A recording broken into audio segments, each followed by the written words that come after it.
7 bonnes raisons de choisir Voyage Antillais. Voyage Antillais est une agence antillaise depuis plus de 50 ans. Voyage Antillais vous réserve un accueil chaleureux, une qualité de service, un accompagnement soigné, toujours avec le sourire. Voyage Antillais vous propose les meilleurs prix. Avec Voyage Antillais, vous bénéficiez de facilités de paiement. Votre deuxième bagage est offert. Voyage Antillais, c'est 2 agences en Île-de-France qui relient les Antilles à Paris. Voyage Antillais, nous là vous faisons voyager. Guadeloupe, actualité. Les 2 groupes Pays Guadeloupe et GPS ont donné de manière fort succincte mais fort claire les raisons pour lesquelles nous quittons le Congrès. Nous estimons que la méthode est mauvaise. On passe en force. Une seule idée a été soumise à la commission ad hoc, qu'on a transformée en instance décisionnelle alors qu'elle n'a aucune existence formelle. Donc il y a là un vrai souci.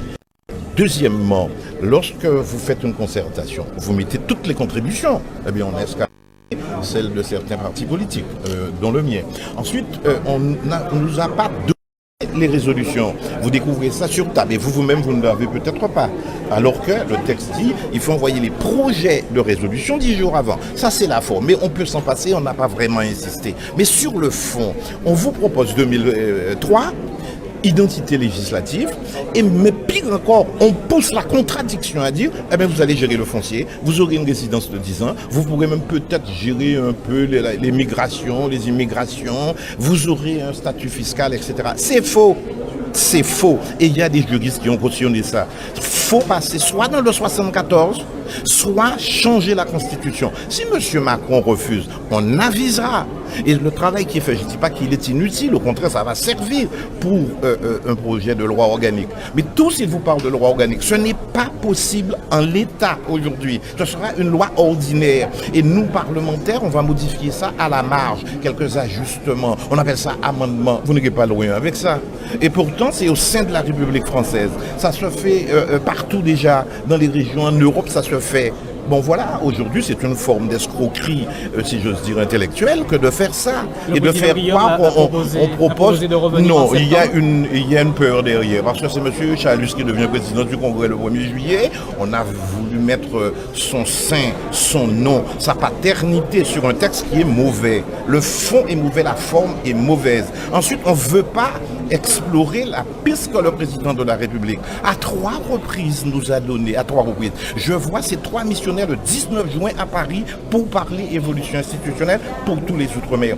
Pourquoi refuser de discuter avec la Martinique et la Guyane, qui, eux, ont fait un travail? Non le président parce qu'il est président. Chalus n'est pas trop d'accord, il vient là parce que sa majorité lui a dit « tu dois venir et rester, mais tu ne votes rien du tout ». Ça veut dire que c'est un congrès qui est mort. Ensuite, il y a une façon de bloquer le truc. Est-ce que Chalus doit soumettre la résolution de ce congrès à son conseil régional? Il a 2 façons de le faire. Soit il le soumet et dit de voter, là, il va compter qu'il n'est pas seul et que dans sa propre majorité, il a des problèmes, ou alors il ne présente jamais la résolution. Le truc est mort.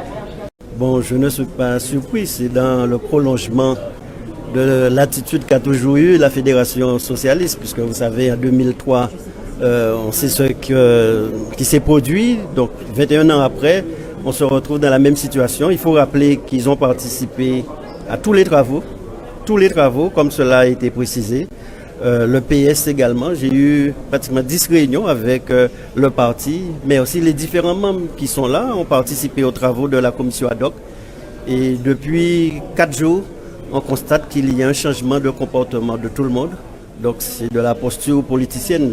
Vous savez très bien qu'il va y avoir des élections, mais n'empêche qu'ils auraient pu faire leur communiqué, ils sont venus. Je leur ai permis de pouvoir s'exprimer et après ils ont pris leur position. Mais nous allons continuer donc les travaux conformément à ce qui était prévu. Mais c'est dommageable que, malgré le fait que nous discutons des questions fondamentales, qu'on se retrouve à ces postures politiciennes et c'est très dommage pour le pays. Est-ce que l'ordre de divergence avec justement le président de région? Non, enfin, il n'y a pas de divergence. Comme je vous dis, depuis 4 jours depuis la dissolution, on voit de posture. Les travaux ont été validés aussi bien par le département que la région.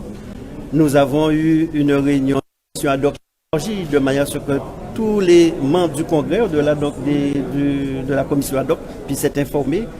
Et nous sommes allés même plus loin. Mercredi dernier, il y a eu une réunion avec tous les conseillers municipaux qui ne sont pas membres du Congrès. Mais ce que je voulais, c'est que, quel que soit l'élu, quel que soit son niveau, qu'il soit imprégné donc, de ces travaux. Donc les experts, les travaux que nous allons présenter dans un instant ont été présentés à l'ensemble donc, des élus. Et on a eu une commission ad hoc la semaine dernière qui a validé les résolutions qui sont prises cet après-midi. Mais quel est l'avenir de ces résolutions?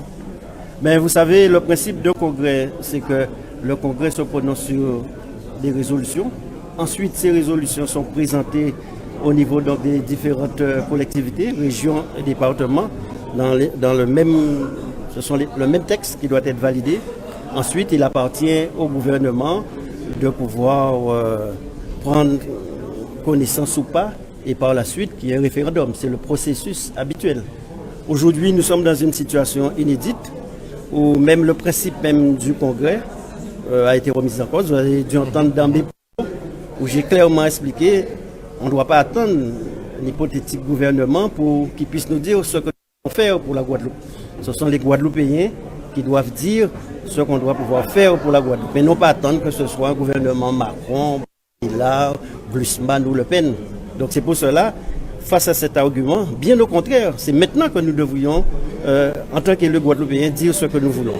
Maintenant, après, se pose le problème pour les parlementaires, mais comme vous le savez, les parlementaires contribuent, participent au Congrès, mais n'ont pas de voix délibérative. Donc on ne peut pas dire que cela puisse influer sur le vote ou le choix fait, etc.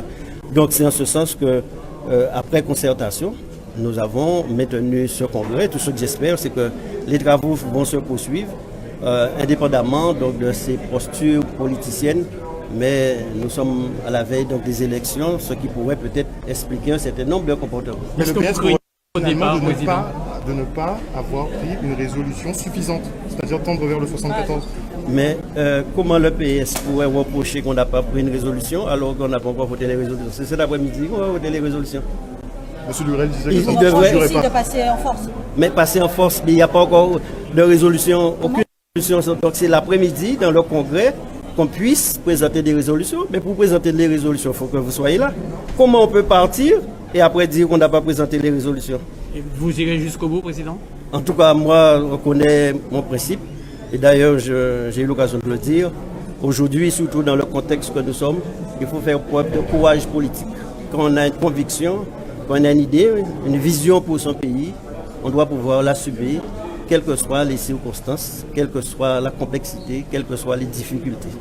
Outremernews.fr, le site de l'actualité Outre-mer, 24 heures sur 24 et 7 jours sur 7.